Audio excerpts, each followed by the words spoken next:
바라보고 또 주님을 사모함으로 예배 가운데 참석하는 우리 사랑하는 모든 성도들에게 주님의 얼굴의 영광을 비춰주시옵시고, 우리가 주님 바라볼 때에 우리 마음이 회복되고 또 기쁜 은혜가 있는 찬양과 경배가 있는 시간 되게 하여 주옵소서. 예배 가운데 우리를 진리로 인도하시고 함께 하실 성도님께 감사하며 예수님의 이름으로 기도드립니다. 아멘. 네, 우리 지혜부 찬양에 오신 축복합니다. 네, 오늘부터는 이제 예배가 2시에 그렇게 시작이 됨을 다시 한번 알려드리고요. 2시에 예배하니까 어떠셨어요? 오늘?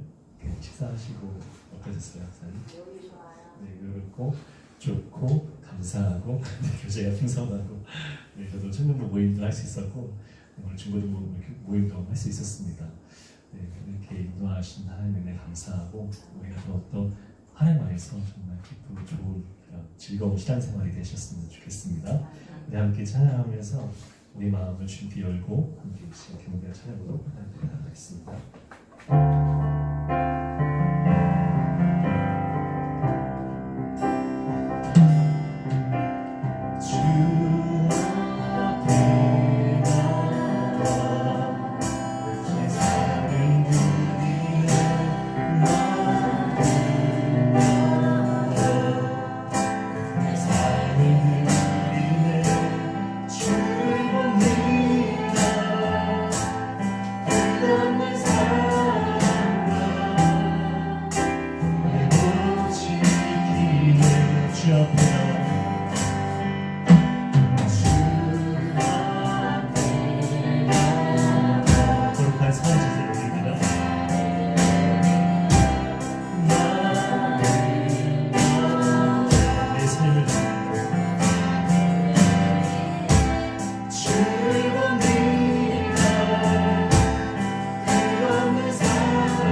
우리를 온전케 하시는 내가 우리 삶의 고백이 되는 줄 믿습니다. 우리 박수하면서 우리가 주를 높이고 경배하면서 다시 한번 뜨겁게 찬양하겠습니다.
우리 주님의 이름을 존귀하게 올려드리면서 다시 한번 우리가 박수를 치하겠습니다.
여호와를 찬양할 때는 우리 영혼이 주님을 온전히 바라보면서 다시 한번 주님을 기뻐하면서 찬양하겠습니다.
찬양의 소리가 감사합니다.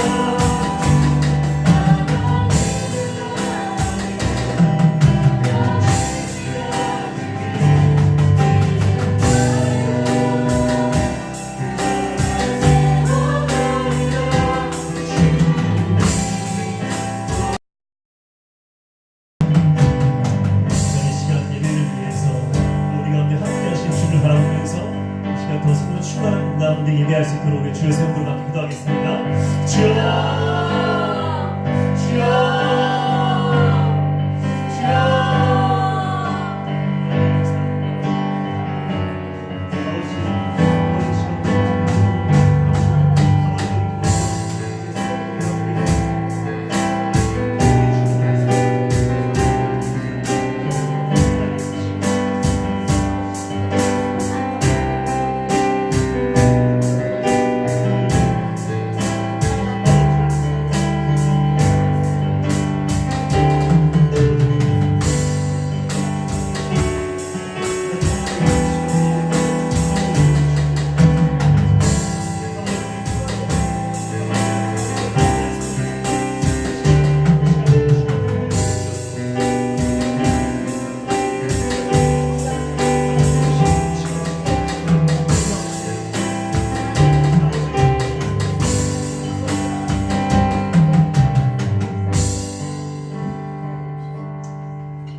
하나님 감사합니다. 주의 오찬 예배를 은혜 가운데 드리게 하시고 또 하나님께 경배한 우리의 모든 삶을 다해서 고백하게 하시니 감사합니다. 하나님 이 예배를 통해서 하나님 영광 받아주시고 성령님 이곳에 운행하셔서 저희 심령을 만지시고 또 함께 하실 때에 우리가 말씀을 받아들이고 그 말씀 가운데 깨닫는 은혜가 있게 하여 주옵소서.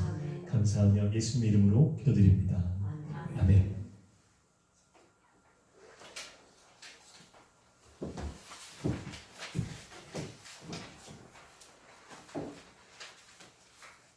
네, 오늘 말씀 한번 보시겠습니다. 오늘 요한복음 1장 43절부터 51절의 말씀을 보시겠습니다. 요한복음 1장 43절부터 51절까지 말씀을 함께 보시겠습니다. 이튿날 예수께서 갈릴리로 나가려 하시다가 빌립을 만나 이르시되 나를 따르라 하시니 빌립은 안드레와 베드로와 한 동네 베세다 사람이라. 빌립이 나다나엘을 찾아 이르되 모세가 율법에 기록하고 여러 선지자가 기록한 그 일을 우리가 만났으니 요셉의 아들 나사렛 예수니라. 나다나엘이 이르되 나사렛에서 무슨 선한 것이 날 수 있느냐. 빌립이 이르되 와서 보라 하니라. 예수께서 나다나엘이 자기에게 온 것을 보시고 그를 가리켜 이르시되 보라 이는 참으로 이스라엘 사람이라 그 속에 간사한 것이 없도다. 나다나엘이 이르되 어떻게 나를 아시나이까. 예수께서 대답하여 이르시되 빌립이 너를 부르기 전에 내가 무화과나무 아래에 있을 때 보았노라. 나다나엘이 대답하되 라비여 당신은 하나님의 아들이시요 당신은 이스라엘의 임금으로소이다. 예수께서 대답하여 이르시되 내가 너를 무화과나무 아래에서 보았다 함으로 믿느냐. 이보다 더 큰 일을 보리라. 51절 함께 읽겠습니다. 또 이르시되 진실로 진실로 너희에게 이르노니 하늘이 열리고 하나님의 사자들이 인자 위에 오르락내리락 하는 것을 보리라 하시니라. 아멘. 네, 주의 찬양이 가운데 함께 하시는 여러분 축복합니다. 하나님의 은혜가 말씀 가운데 있으시기를 바랍니다. 오늘은 와서 보라 라는 제목으로 말씀을 전하도록 하겠습니다. 43절에 보면 예수님은 그 머무시던 곳에서 이제 고향이자 사역의 중심지인 갈릴리로 가시려고 계획을 세우시고 이제 나오셨습니다. 이 갈릴리는 이스라엘의 지도를 보면 이제 길게 이렇게 되어 있는데요. 이 북쪽과 남쪽으로 되어 있습니다. 근데 지금 갈릴리는 이 북쪽 지방을 이야기하는 것이고 중간에 사마리아가 있고 그 아래에 유대가 있습니다. 남유다라고 하는데 유대가 있는데 이 갈릴리는 남쪽 지방에 있는 유대와는 달리 굉장히 사회적으로 어렵고 하층민들이 주로 이제 이 갈릴리에 거류를 하고 있었습니다. 대부분 직업은 어업이나 목축업을 하고 있었습니다. 우리 베드로의 직업이 뭐였죠? 네, 어부죠. 네, 마찬가지로 그 갈릴리 지역에서 이제 그 어부로서의 삶을 사는 사람들이 대부분이었습니다. 그러면 생활 수준이 높았을까요? 낮았을까요? 생활 수준이 굉장히 낮았습니다.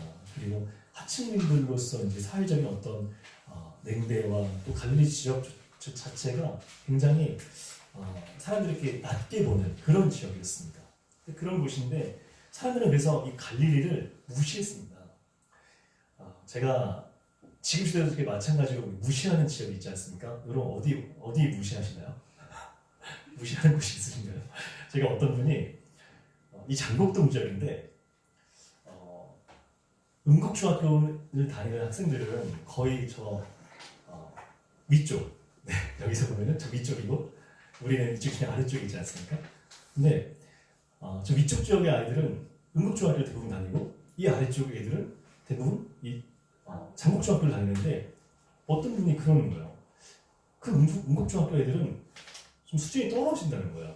그래서 제가 그 얘기를 듣고 우리 장곡동이 그런 곳인가? 라는 생각을 했는데 그렇게 그걸 좀 저쪽을 좀 비하하는 그런 이야기 들으면서 저렇게 무시하는 마음이구나 라면서 제가 생각했던 적이 있었습니다. 사람들은 어쨌든 갈릴리를 이렇게 무시하는 그런 곳이었는데 그러나 예수님은 어디서 주로 활동을 하시고 어디서 사셨냐면은 예수님은 갈릴리에서 사셨습니다. 나사렛이라는 곳에서 사셨습니다. 근데 예수님은 그렇게 가난하고 또 병들고 소외되고 또 죄인들을 위해 오시면서 이 갈릴리 중심으로 대부분의 사역을 하셨습니다. 여러분 우리가 바라봐야 할 곳은 어디일까요? 우리가 바라봐야 할 곳은 예수님과 같이 가난하고 소외되고 또 죄인들이 있는 곳이어야 합니다. 우리는 그래서 죄인들이 있는 곳에 피하면 안 됩니다. 왜냐하면 예수님은 죄인들이 있는 곳에 한복판에 가셔서 그들을 복음으로 변화시키시고 전도를 하셨지 그들을 피하고 그들을 멀리하고 그들을 가까이 하지 않는 그런 삶을 사시지 않았습니다. 그래서 예수님 별명이 뭐냐면은 세리와 창기의 친구다 라고 이제 예수님을 비하해버리는 그런 어떤 별명을 사람들이 이렇게 불렀죠.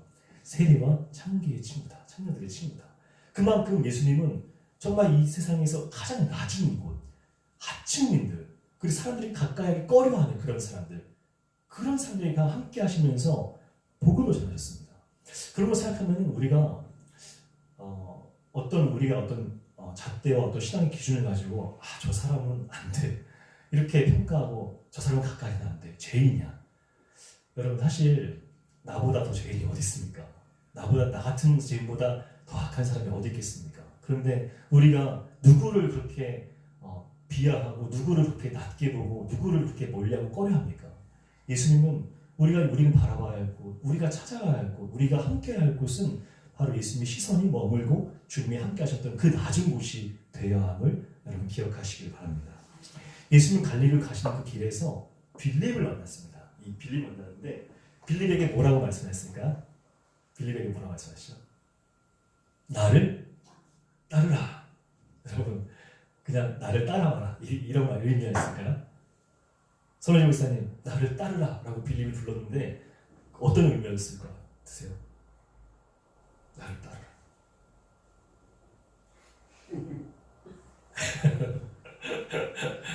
어떤 의미였냐면 나를 따르라 라고 예수님께서 빌립을 부르시는 것은 나의 제자가 되라 그런 의미입니다. 나의 제자가 돼서 나의 삶을 본받고 내가 전하는 그 복음 가운데 함께 참여해서 생명을 전하는 전도자가 되어라 라고 빌립을 부르시면서 나를 따르라 라고 말씀하신 것입니다. 예수님은 적극적으로 빌립을 나를 따르라 라고 굉장히 적극적으로 부르셨습니다. 여러분 우리가 성도가 되고 또 예수님 따르게 되는 과정이 이와 같지 않을까요? 우리 스스로 예수를 찾아서 주를 만나셨습니까? 성훈이 목사님 그러신 것 같습니까? 내가 결정해서 아내 때문에 어쩔 수 없이 결정해서 내가 지금까지 2년 동안 2년이 아니죠. 이제 거의 3년 다 돼가는데 저와 함께 우리 회장님, 손설사님과 성설사님 내 의지로 좀 뭔가 결정해서 이렇게 오신 것 같습니까?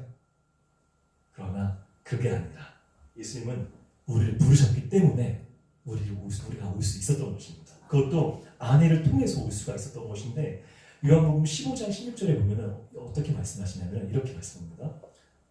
예수님께서 말씀하시는 거예요. 너희가 나를 택한 것이 아니요 내가 너희를 택하여 세웠다. 네. 우리가 온 것 같지만 우리가 온 거가 아니에요. 그래서 여러분 정말 이게 우리는 은혜인 것을 좀 알아야 되는데 우리는 예수님께서 우리를 부르셨기 때문에 그 부르심 가운데 우리의 영이 끌려서 온 거예요. 누구를 통해서? 아내를 통해서. 누구를 통해서? 성령을 통해서. 우리가 주님 앞으로 온 줄을 믿으시기를 바랍니다. 네. 여러분 그러면 우리는 정말 예수님을 따르고 있는 삶을 살고 있는가 점검을 하고 확인해야 되지 않을까. 네. 예수님을 따르기 위해서 또 정말 그 주님의 그 부르심에 합당한 삶을 살고 제자된 그리스도를 살기 위해서 정말 예수님은 우리에게 뭐라고 말씀하신다를 좀 우리는 귀를 기울일 수가 있어야 할 것입니다.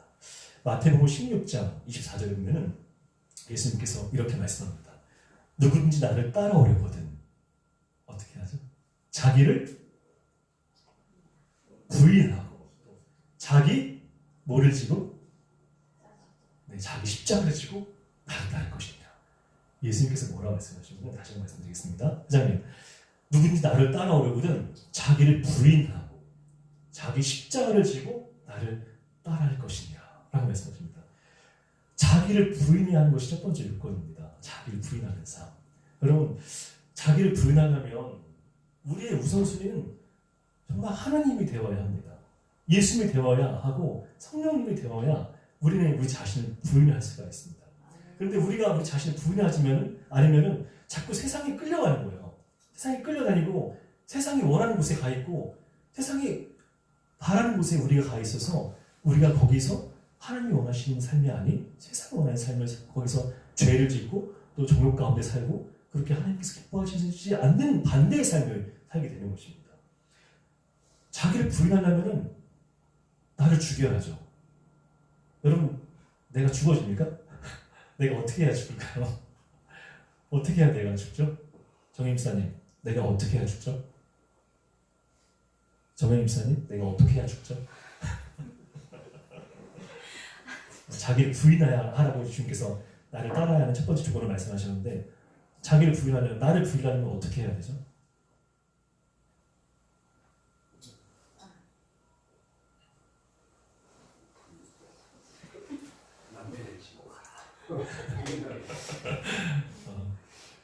김영사님 나를 부인하려면 어떻게 해야 되죠? 죽어야 되죠. 네. 죽은 자는 말이 있을까요? 없을까요? 말이 없습니다. 네. 말하면은 죽은 게 아니에요. 살아있는 거예요. 내 자아가 아직도 여전히 살아있어서 조금만 찌르면 확 올라와서 확 쏟아내고 후회하고 우리가 그런 삶을 살지 않습니까? 자기를 부인해야 한다. 예수님 따르기 위해서는 우리가 진짜 그리스도인이 되기 위해서 제자가 되기 위해서는 나를 따르기 위해서는 나를 부인해야 한다고 말씀하셨고 두 번째는 자기 십자가를 지고 따라야 한다고 말씀하셨어요. 여기서 자기 십자가라는 것은 무엇을 말씀하는 것일까요? 변호사님 자기 십자가를 지고 시키는 대로 열심히 네, 지금 시킨 대로 사명을 가지고 그 사명을 가지고 열심히 주님을 따르는 거예요. 여러분 우리 십자가는 내 남편이 아니에요. 내 자녀가 아니고 그런 게 십자가가 아니라 정말 주님을 위해서 우리가 받는 고난이 십자가인 거예요. 우리가 아유 저 남편이 내 십자가야 라고 얘기하지 마시고 아유 내 자식이 저 십자가야 그렇게 얘기하지 마세요. 네. 우리 십자가는 주님 주신 사명을 이룬 것이 진짜 십자가를 지는 삶입니다. 십자가를 져야 하면은 우리 진짜 부인하는 삶을 살아야 하는데 정말 주님을 죽기까지 따르는 그 자리까지 나아가야 하는 것입니다.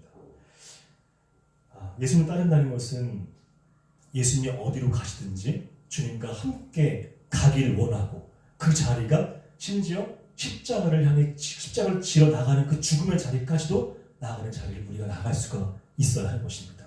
여러분 올 한 해 신앙을 결단하시고 또 새로운 마음으로 이렇게 신앙생활을 하고 계신데요. 정말 우리가 그 마음 먹었던 것 정말 주님을 위해서 내가 희생하기를 원하고 주님을 온전히 따르기를 원하고 내가 변화되기를 원한다는 그 고백이 올해 연말이 끝날 때까지도 계속 이루어지기를 예수님 이름으로 축복합니다. 네, 빌립은 그렇게 예수님을 따라갔습니다. 45절에 보면 예수를 만나 제자된 빌립이 이제는 나다나엘에게 복음을 전하고 있습니다. 이 나다나엘 45절 제가 한번 읽어보겠습니다. 빌립이 나다나엘을 찾아가는데 모세가 율법에 기록하고 여러 선자가 기록한 그 일을 우리가 만났으니 요셉의 아들 나사렛 예수니라. 빌립이 이 예수님에 대해서 나다나엘에게 복음을 전하면서 설명을 하고 있습니다. 여러분, 예수를 만난 사람들은 빌립처럼 내가 정말 예수님 만나서 구원받은 사실이 너무나 기쁘고 감사하기 때문에, 정말 그 안에 기쁨이 있기 때문에 이렇게 복음을 전하게 됩니다. 예수님 안에 소망이 있습니다. 그리고 예수님 안에 기쁨이 있습니다. 예수님 안에 평안이 있고 고침이 있습니다. 그리고 예수님 안에 회복이 있기 때문에 이것을 내가 누리고 알기 때문에 전하는 것이고, 빌립도 그 예수님을 그렇게 만났기 때문에, 인격적으로 만나서 예수님을 경험하고 체험하고 알기 때문에 지금 나다나엘이 찾아가서 한번 와서 와보라 라고 말씀을 하고 있는 것이죠. 여러분, 예수님 안에서 우리가 누리고 있는 것이 기쁘고 감사하지 않습니까? 한 번만 안 되는데요. 네. 우리가 누리고 있는 것이 기쁘고 우리는 감사할 수 있어야 합니다. 예수님 안에서 우리가 지금 현재 누리고 있는 것이 있어야 예수님에 대한 고백이 나올 수가 있고 복음을 전할 수가 있는 것입니다.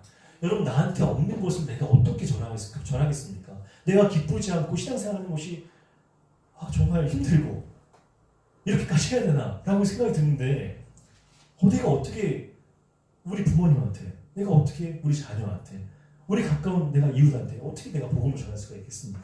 우리는 우리가 지금 우리 삶에서 누리고 있는 것이 있어야 그것을 전할 수가 있는 것입니다.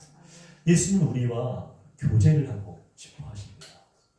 요한계시록 3장 20절에 보면은 볼지어다 내가 문 밖에 서서 두드리노니 누구든지 내 음성을 듣고 문을 열면 내가 그에게로 들어가 그는 나와 더불어 먹고 내가 그에게로 들어가 그와 더불어 먹고 그는 나와 더불어 먹을 것이라 라고 말씀하셨습니다.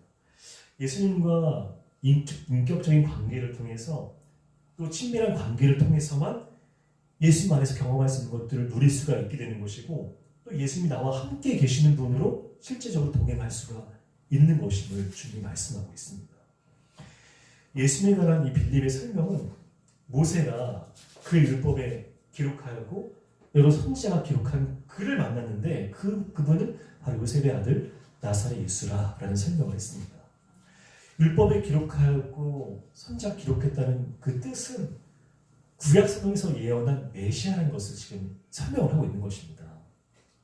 율법에 기록되었고 선지자가 기록하였다라는 이 관용구인데요.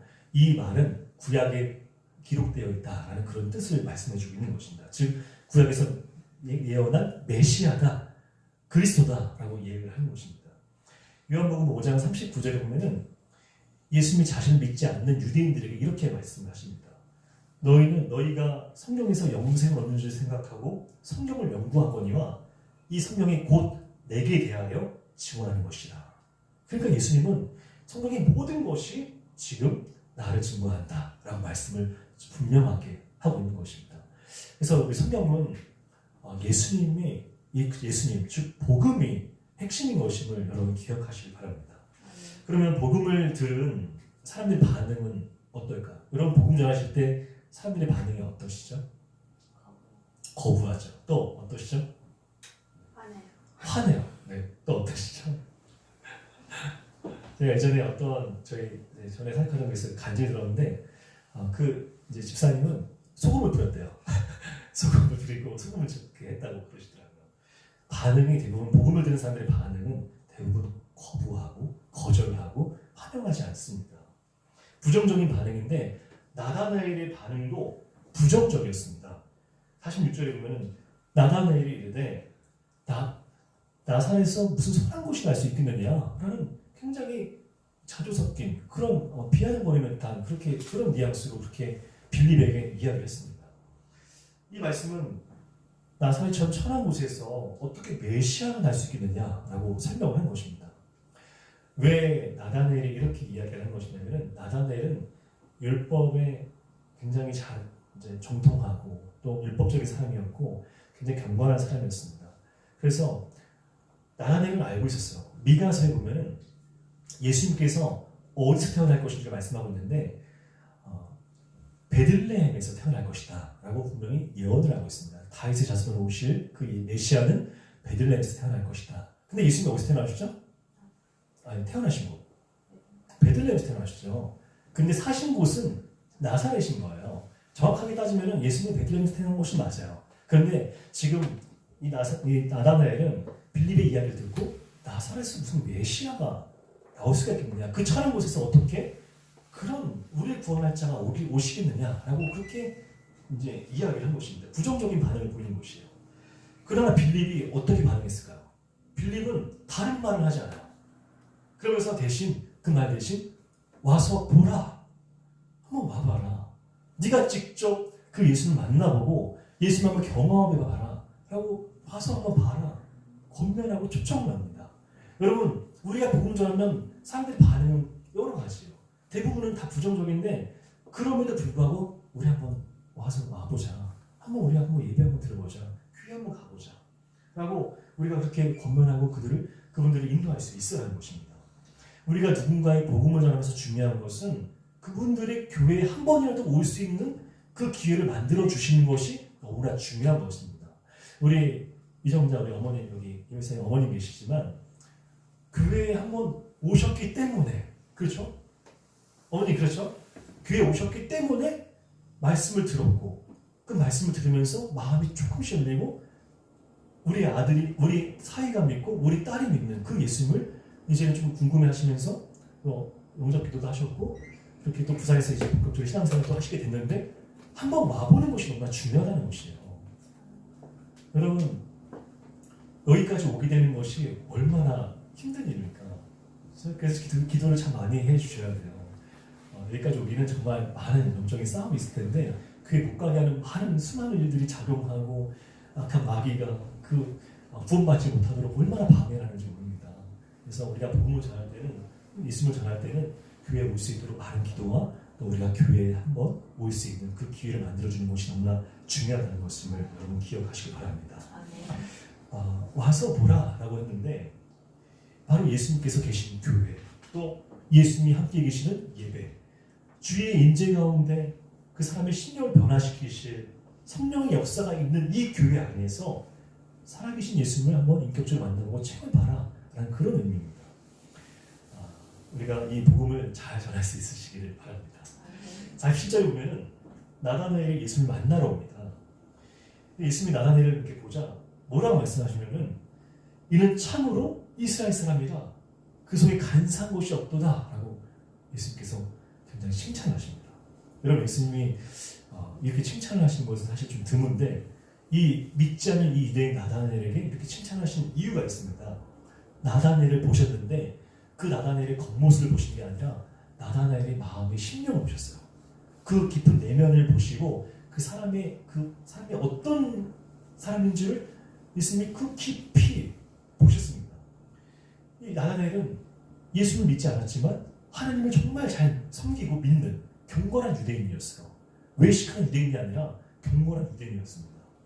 아까도 말씀드렸지만 예수님은 바리새인이나 서기관들을 책망하실 때 회칠한 무덤 같고 외식한다는 것에 대해서 굉장히 엄하게 꾸짖고 책망하셨습니다. 그러나 나다나엘을 이렇게 칭찬하셨습니다. 나다나엘이 예수님의 말씀을 듣자 질문을 합니다. 예수님, 나를 어떻게 아시나이까?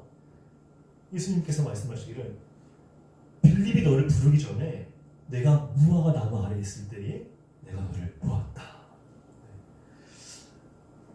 유대인들은 보통 이 무화과 나무 아래에서, 이 무화과 나무는 이스라엘 상징하기도 하고 이 무화과 나무가 굉장히 많았는데 이 무화과 나무가 울창합니다. 울창한 이 무화과 나무 밑에서 경건한 유대인들은 율법을 연구하고 또 거기 그 자리에서 앉아서 기도를 했습니다.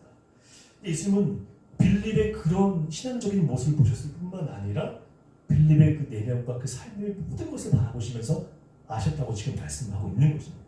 내가 무화과 나무 아래 있을 때 너를 보았다. 그러니까 너를 내가 깊이 안다 라고 그 말씀을 하신 것입니다. 여러분, 예수님께서 우리를 바라보실 때 우리 내면을 아시고 우리 동기를 아시고 우리 마음과 삶의 중심이 어디 있는지를 분명히 알고 계십니다. 그런데 우리가 예수님께서 우리에게 나다나엘처럼 이렇게 칭찬을 받을 수 있는 그런 삶을 살고 있는 것일까? 알고 있을까요? 내가 너를 잘 알고 있다. 그래. 너가 그렇게 열심히 노력하고 하나님 앞에 믿음으로 살려고 애를 쓰는 거 내가 알고 있다. 우리는 그런 칭찬을 받아야 될 줄로 믿습니다. 예수님과 이렇게 이 짧은 만남이지만 이 만남을 통해서 이 인격적 만남을 통해서 예수님을 알게 되고 나다나엘이 변화가 되었습니다. 그러면서 나다나엘이 예수님께 뭐라고 고백을 하냐면은 당신은 하나님의 아들이시오. 당신은 이스라엘의 임금이었소이다. 라고 굉장한 믿음의 어떤 신앙의 고백을 했습니다. 그러니까 예수님을 그 짧은 순간 만났지만 그 나다나엘의 심령이 변화가 돼서 예수님은 하나님의 아들, 즉 우리를 구원하실 구원자 메시아입니다. 라고 그렇게 고백을 한 것입니다. 여러분 베드로는 마태복음 16장 16절에서 뭐라고 고백했을까요? 베드로 뭐라고 고백했죠? 예수님께서 인자를 누구라고 생각하느냐 얘들아 뭐라고 베드로가 고백했죠? 네. 정확하게 주는 그리스도시요 살아계신 하나님의 아들이십니다. 라고 했습니다. 우리는 예수님을 만났는데 그렇다면 우리의 고백은 어떻게 나오게 될까요? 우리가 만난 예수님, 우리와 함께 거하시는 예수님, 우리를 너무나 잘 아시는 예수님이 우리가 만나고 우리가 그 은혜를 살고 있는데 그러면 우리는 예수님에 대해서 뭐라고 고백을 해야 될까요? 회장님 뭐라고 예수님에 대해서 고백을 하시겠습니까? 나다나엘은 당신은 하나님의 아들이시오 당신은 이스라엘 임금입니다 라고 고백했고 베드로는 주는 그리스도시요 살아계신 하나님의 아들입니다 라고 고백했는데 그러면 예수님은 회장님에게 예수님에 대해서 뭐라고 고백을 하시겠습니까? 똑같이 하나님의 아들입니다. 네, 주님이십니다. 나의 주인 되십니다. 네, 아멘. 그렇습니다. 우리 고백은 이와 같은 고백에 정말 우리가 실제적으로 이런 고백이 있어야 하는 것입니다. 예수의 말씀을 믿은 나다나엘에게 예수님이 뭐라고 말씀하시냐면 이보다 더 큰 일을 너가 볼 것이다.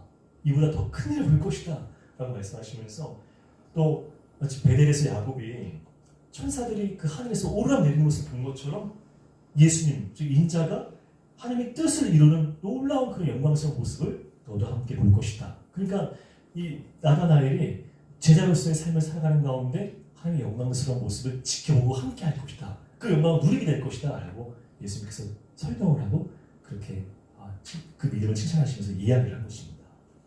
그런 전도는 예수님을 인격적으로 만날 수 있도록 우리가 교회로 초대하는 것입니다. 사실 우리가 생각해보면 참 전도하기 어렵고 이렇게 어떻게 또 얘기하면 잘 안 될 것 같고 좀 거부하는 반응 때문에 우리가 주저하는 것들이 있습니다. 그런데 빌립은 뭐라고 얘기했습니까? 나다나엘 찾아와서 와서 보라. 와서 너가 한번 이 예배 가운데 한번 참석해봐라. 주를 한번 네가 경험해봐라.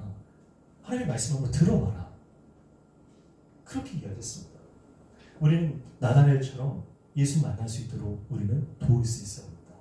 처음엔 부정적인 반응이라고 하더라도 성령님께서 우리를 통해서 담대히 복음의 비밀을 알리게 하시고 전대문이 열릴 수 있도록 우리가 함께 기도하면서 복음을 전할 수 있는 빌립과 같은 또 우리가 나다나엘을 만드는 그런 우리가 될 수 있기를 예수님 이름으로 축원을 드립니다.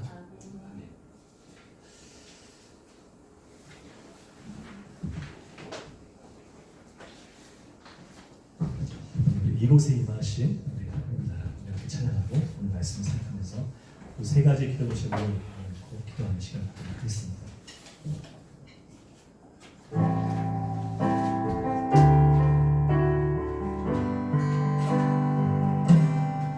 이곳에 임하신 하나님 나라 강한 마음으로 바라보리라 먼저 그 나라 그 뜻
이곳에 임하시는 이곳에 임하시는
우리가 만난 예수님, 우리 삶을 풍요롭게 하시는 예수를 전하기 위해 전도의 문이 활짝 열리고 또 교회로 와서 그 예수를 만날 수 있도록 우리가 전도하기 원하는 분들을 위해서 그분을 우리 생각하면서 우리가 주여 이름 부르고 간절히 기도하겠습니다. 주여, 주여, 주여. 아버지 감사합니다. 하나님, 우리가 이 시간 우리가 빌리과 같이 나단을 찾아가고 또 우리가 예수를 만나게 할 수 있는 그런 시간을 통로가 되기 바랍니다. 하나님, 우리가 다른 말을 하는 것이 아니라 오직 주님이랑 와서 볼 수 있는 그것을 우리가 말할 때 그만큼 막 공간의 말씀 속에 정말 우리 주님의 능력이 나타나고 저들의 그 혼자에서 그분들이 그를 받고 또 예수님의 그 은혜로서 살아가시고 주여 함께하여 오시기를 간절히 기도합니다. 하나님, 주의 은혜를 바라고 교회를 축복할 때 건강하고 거절하고 그 정도로 바랍니다. 그러나 아버지가 기도하면 그 전쟁만을 살짝 돌리고 또 바울이 부탁했던 것처럼 우리에게 그분의 길을 담대히 알릴 수 있도록 기도해달라고 부탁하고 또 우리가 전쟁에 문이 열릴 수 있도록 주님을 위해서 기도해달라고 부탁한 것처럼 우리가 그렇게 기도하면 우리 주님께서 그 문제를 갖다 열어주실 수 있사오니 우리가 필요 어떤지 모르든지 주의 목표로 달릴 수 있는 아버지 그분의 은혜를 우리가 감당할 수 있도록 우리가 주신 사명 우리가 그것을 이룰 수 있는 아버지가 될 수 있도록 주옵하여 주시옵소서. 아버지 하나님 아버지 이 시대에 아버지 그런 제대를 찾을 때에 아버지 그 주님과 그런 제대를 찾고 그리스도 찾을 때에 그 사랑이 내가 되기 원합니다.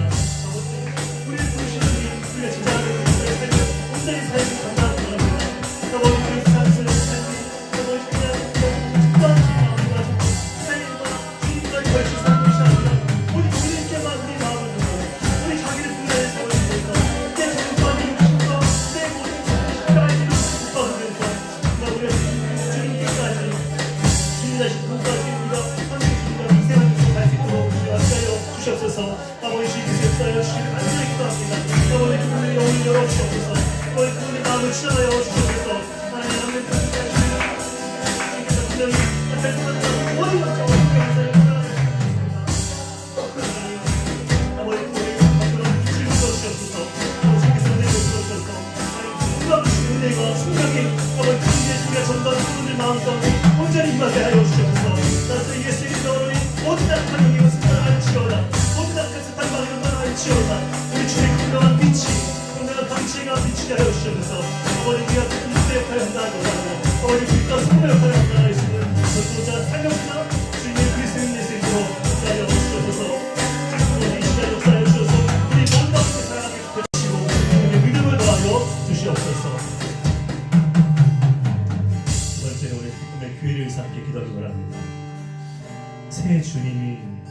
주신 그 능력으로서 교회가 더 활기차고 예수님의 생명과 새로운 은혜와 그 진리 안에서 우리가 더욱더 예수님의 은혜의 풍성함이 더 나타날 수 있도록 우리 교회를 위해서 주변 인정 안에 있는 우리 교회가 될 수 있도록 은혜와 진리가 충만하게 될 수 있도록 다시 한번 우리 주의 성령으로 통성 기도하겠습니다.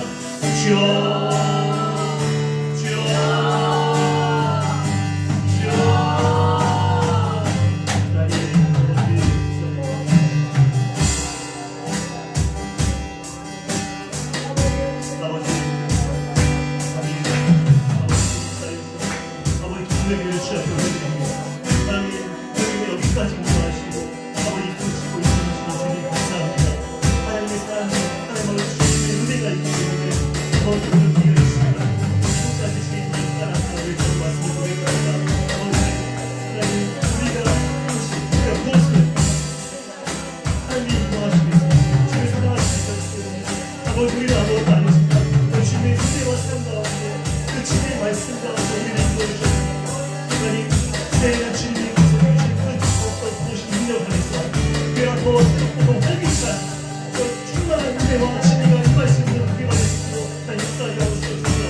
마지막 세 번째로 여러분의 기도의 제목들을 하나하나 더 올려드리고 또 가정과 또 특별히 아직 입시 가운데 있는 우리 자녀를 위해서 여러분이 간절히 소원하는 것들 또 하나님께서 분명히 이루어져야 하실 것들을 시간 간절히 함께 다시 한번 우리 주의 성도로 통성으로 기도하고 제가 아무를 구하겠습니다.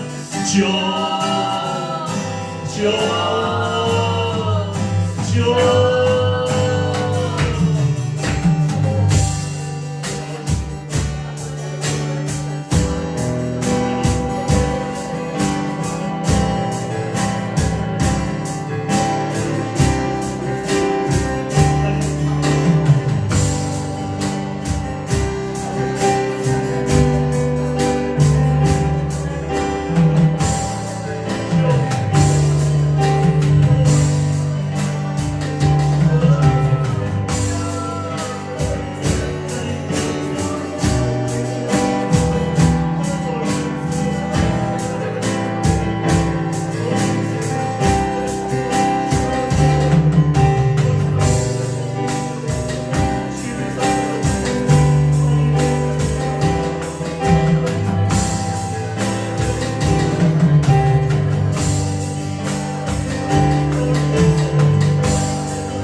아버지, 우리를 구원하시고 은혜 가운데 살게 하신 하나님께서 우리에게 주신 사명을 이룰 수 있도록 빌립과 같은 그런 은혜를 주시는 것을 감사합니다. 하나님, 우리에게 나타내는 누구입니까?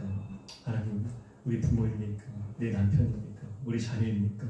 하나님, 우리에게 나타내게 빌립과 같은 그런 전도자의 심령 주셔서 와서 보라, 주께로 잘 인도할 수 있도록 우리에게 능력을 주시옵시고 아버지 또한 그 영혼들을 구원할 수 있는 은혜를 베풀어 주시옵소서. 하나님, 우리 교회를 주 앞에 올려드리며 기도하였습니다.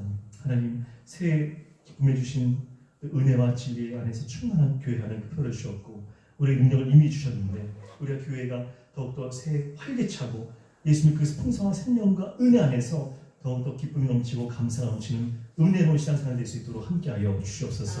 사랑하는 성도들이 간절한 기도 제목을 하나님 앞에 올려드리며 기도하였습니다. 우리가 기도하면 하나님께서 응답하신다고 말씀하셨고 우리의 기도가 금향로의 대접에 담기어서 어린 양 보좌 앞에 올라간다고 하셨습니다. 아버지, 우리 믿음의 기도가 하나님 앞에 올라갈 때에 반드시 우리 삶 가운데 이루어진 것을 믿고 우리가 오직 주님 안에 먼저 거하는 삶, 말씀 안에 거하면서 정말 주님의 뜻대로 나아가는 삶을 통해서 하나님의 기적과 같은 놀라운 역사들이 우리 삶에서 이루어진 것을 보고 경험할 수 있도록 함께하여 주시옵소서. 하나님, 사랑하는 성도들을 늘 은혜 가운데 살게 하시고 주님의 날마다 예배를 통해서 말씀하시고 회복하시고 함께하시는 은혜를 늘 경험할 수 있기를 간절히 원하오며 예수님의 이름으로 기도드립니다. 아멘.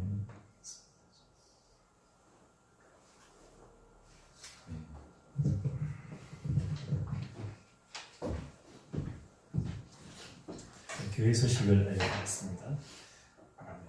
주일 오후 촬영 예배 시간은 이제 앞으로 2시인 것을 기억해 주시길 바라겠습니다. 매일 저녁 기도회가 저녁 8시에 있음을 기억하셔서 여러분 언제든지 오셔서 기도하시고 마음껏 부르짖고 마음껏 함께 기도할 때에 합심하여 구하는 이 교회 이 성전 안에서 하나님의 놀라우신 역사가 일어나는 것을 경험하게 되시기를 예수님으로 축복합니다. 여러분, 이제 또 새로운 한 주가 시작이 됐습니다. 1월 우리가 이 신년 첫째 주일을 이렇게 은혜 가운데 예배로서 우리가 한 해의 문을 열었습니다. 여러분, 우리의 모든 삶의 승패는 예배에 달려 있습니다. 우리가 하나님을 얼마큼 예배하고 주를 붙잡느냐에 따라서 우리의 인생의 방향이 바뀌는 것입니다. 한 주도 은혜 가운데 승리하시고 또 오늘 우리에게 주신 말씀처럼 우리 오후에 주신 말씀처럼 우리가 빌립이 되어서 나다나엘을 전도할 수 있는 우리 가운데 있는 나다나엘을 전도할 수 있는 여러분의 한 주가 되시기를 축복합니다. 주기도문으로 예배를 마치겠습니다. 하늘에 계신 우리 아버지여, 이름이 거룩히 여김을 받으시오며 나라가 임하시오며 뜻이 하늘에서 이루어진 것 같이 땅에서도 이루어지이다. 오늘 우리에게 일용할 양식을 주시옵고 우리가 우리에게 죄 지은 자를 사하여 준 것 같이 우리 죄를 사하여 주시옵고 우리를 시험에 들게 하지 마시옵고 다만 악에서 구하시옵소서. 나라와 권세와 영광이 아버지께 영원히 있사옵나이다.